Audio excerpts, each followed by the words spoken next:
You are looking at Julian's pronunciation guide, where we look at how to pronounce better some of the most mispronounced words in the world, like this other curious word. But how do you say what you're looking for today?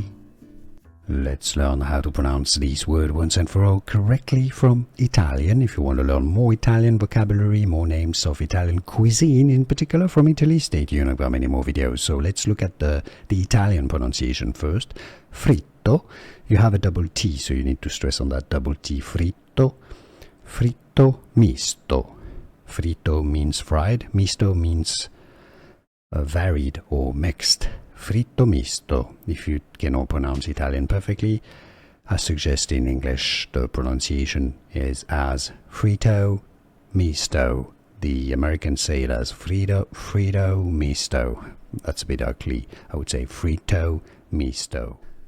Here are more videos on how to pronounce more confusing words and names too many mispronounced. Like this video if you found it useful. I appreciate your support. I'll see you soon and thanks for watching.